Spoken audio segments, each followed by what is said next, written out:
killer clowns from outer space. Holy shit.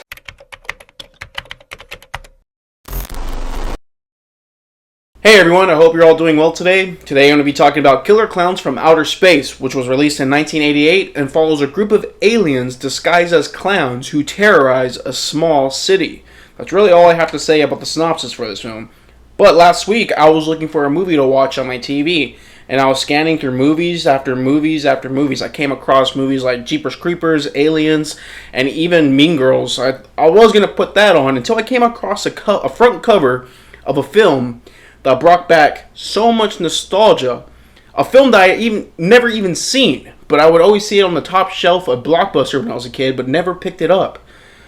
And I was like, Killer Clowns from Outer Space. I remember this. Why haven't I watched this yet? So I was about to put the film on, and coincidentally, something came up on my Instagram right when I refreshed my feed. Someone holding a free screening of this movie 2 days after I was trying to watch it.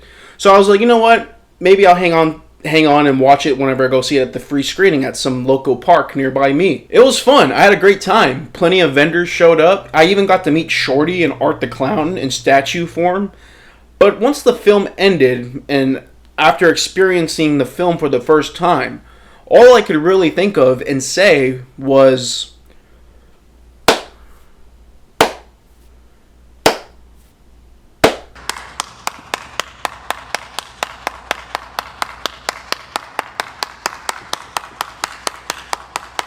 Killer Clowns from Outer Space knows exactly what it is. It embraces its silliness and campiness the entire time. It's intentionally corny.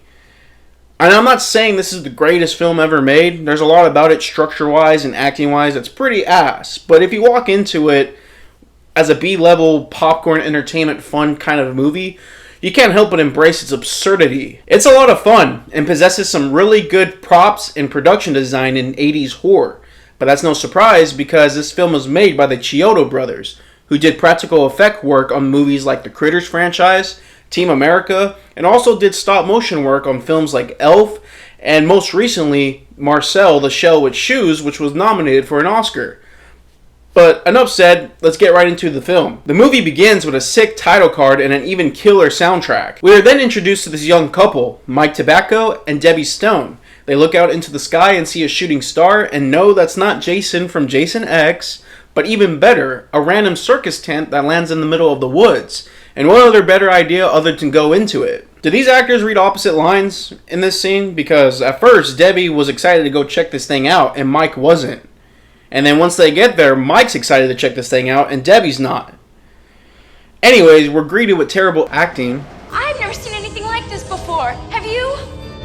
No. But the further they enter the circus tent, the more questions that are raised, but are soon answered once they discover these cotton candy-like cocoons that contain humans that the clowns keep for later consumption. Someone, somewhere, was out there tripping balls on a lot of acid, writing a script that contains two creepy clowns chasing this young couple through the woods, with a hound dog made of balloons.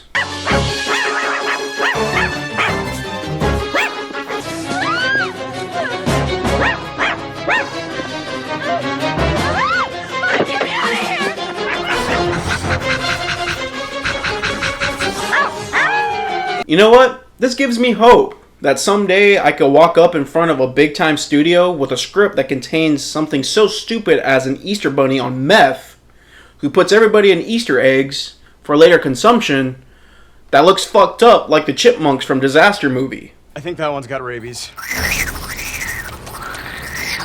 going, punk ass?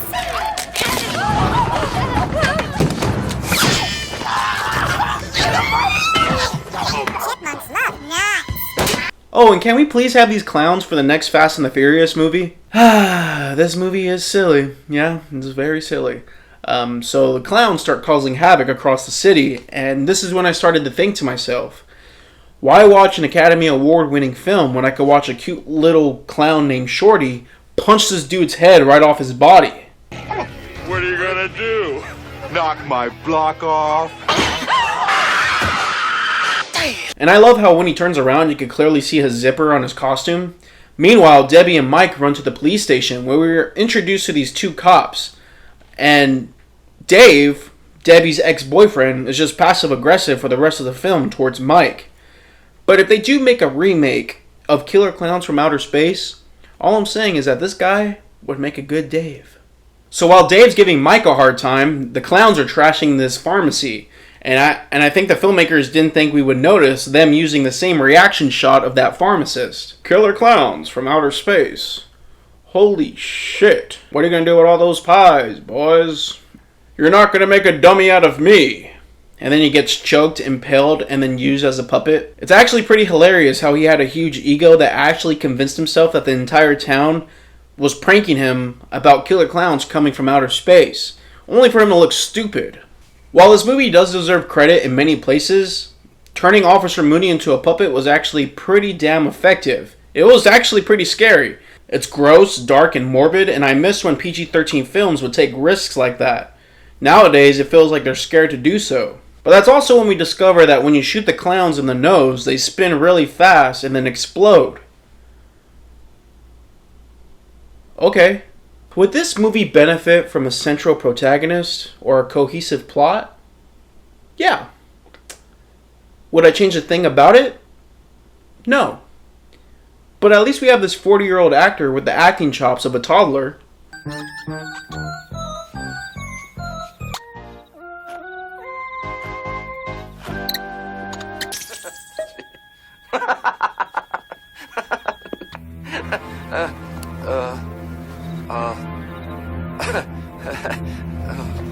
What kind of reaction is that?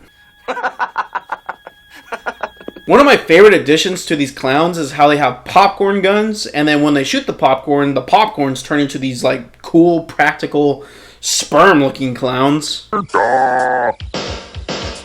Oh, pizza. Yeah, pizza delivered by a bunch of creepy-looking clowns. And why do you say that like you want to sleep with all of them?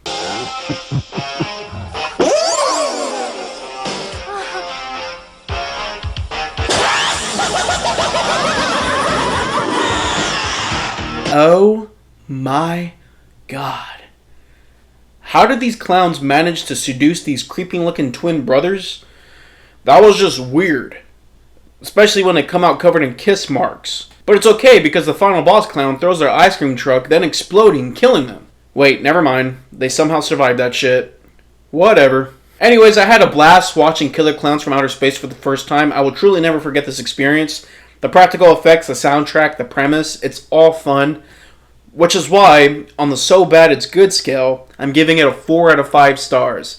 Thank you guys as always for watching. I look forward to bringing y'all more videos pretty soon. Don't forget to comment down below what movies y'all want me to check out next here on the channel. And don't forget to subscribe and like. I'm Matt, and I'll see you guys in the next video.